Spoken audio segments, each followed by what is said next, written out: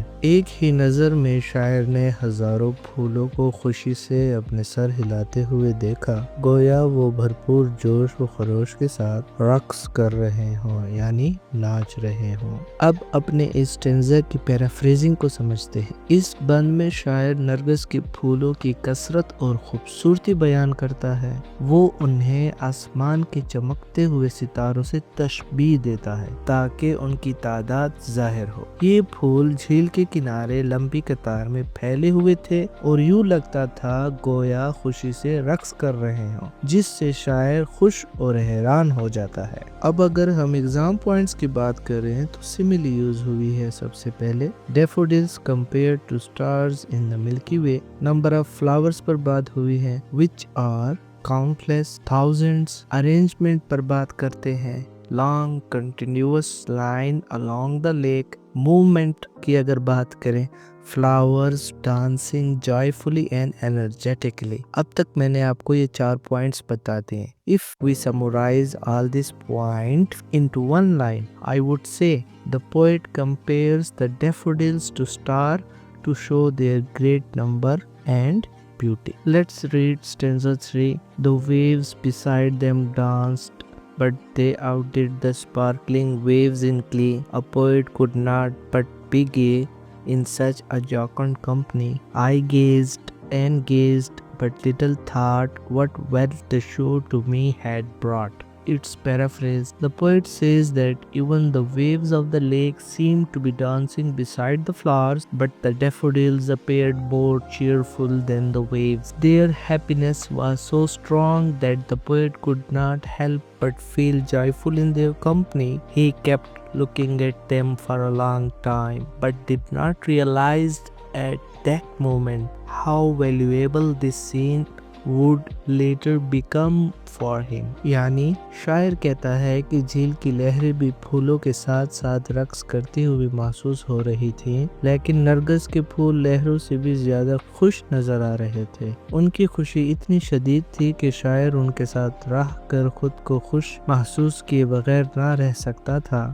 وہ انہیں دیر تک دیکھتا رہا، مگر اس وقت اسے یہ اندازہ نہ ہو سکا کہ یہ منظر بعد میں اس کے لیے کتنا قیمتی ثابت ہوگا۔ اگر ہم لوگ پھر وضاحت کی طرف جائے then I would say اس بند میں شاعر بتاتا ہے کہ جھیل کی لہریں بھی رقص کرتی ہوئی محسوس ہو رہی تھی، لیکن نرگس کے پھول ان سے زیادہ خوش نظر آ رہے تھے۔ پھولوں کی خوشی شاعر پر گہرا اثر ڈالتی ہے اور وہ بھی خوش ہو جاتا ہے۔ وہ کافی دیر تک اس منظر کو دیکھتا رہا، لیکن اس وقت اسے اندازہ نہیں تھا کہ یہ منظر بعد میں اس کے لیے کتنا قیمتی ثابت ہوگا۔ حسب معمول اس اسٹینزا کے حوالے سے ایگزام پوائنٹس دیکھتے ہیں۔ پوائنٹ 1 ہے comparison. Daffodils versus lake waves. Daffodils more joyful. Effect on poet. Poet feels happiness and pleasure. Key idea. Poet does not realize the future value of the scene currently. Now, if you want to summarize all these points, I would say the joy of the daffodils makes the poet happy, though he realizes their value later. Last stanza. Far oft when on my couch I lie in vacant or in pensive mood, they flash upon that inward eye which is the bliss of solitude, and then my heart with pleasure fills and dances with the daffodils. Now its paraphrase. The poet explains that later, when he lies resting on his couch, either feeling empty or lost in thought, the memory of the daffodils comes to his mind. This inner vision gives him peace and happiness during his loneliness. As a result, his heart fills with pleasure and he feels as joyful as if he were dancing along with the daffodils again. Let us translate it now. شاعر وضاحت کرتا ہے کہ بعد میں جب وہ اپنے صوفے پر آرام کر رہا ہوتا ہے، کبھی تنہائی محسوس کرتے ہوئے اور کبھی گہری سوچ میں ڈوبا ہوتا ہے، تو نرگس کے پھولوں کی یاد اس کے ذہن میں آ جاتی ہے۔ یہ باطنی منظر اس کی تنہائی میں اسے سکون اور خوشی عطا کرتا ہے، نتیجتاً اس کا دل مسرت سے بھر جاتا ہے۔ اور وہ خود کو ایسے خوش محسوس کرتا ہے جیسے وہ دوبارہ نرگس کے پھولوں کے ساتھ رقص کر رہا ہو۔ تو اس سے ہم یہ سب سمجھ سکتے ہیں کہ اس بند میں شاعر بتاتا ہے کہ بعد میں جب وہ تنہا آرام کر رہا ہوتا ہے یا خیالات میں گم ہوتا ہے، نرگس کے پھولوں کی یاد اس کے ذہن میں آتی ہے۔ یہ یاد اسے سکون، خوشی اور راحت دیتی ہے۔ اس کا دل خوشی سے بھر جاتا ہے اور وہ خود کو دوبارہ نرگس کے پھولوں کے ساتھ رقص کرتے ہوئے محسوس کرتا ہے، جو قدرت کی خوبصورتی کے دیرپا اثر کو ظاہر کرتی ہے۔ اب اسی سٹینزا کے ایگزام ٹپس کو دیکھ لیتے ہیں۔ سب سے پہلے اگر ہم بات کریں تو میموری ایفیکٹ پر بات کریں گے۔ ڈیفوڈلز برنگ جائے ایون ان لونلینس، امیجری ہے، inner vision, imagination of dancing with flowers. Theme اگر اس کی کر لیں، nature's beauty can uplift human emotions.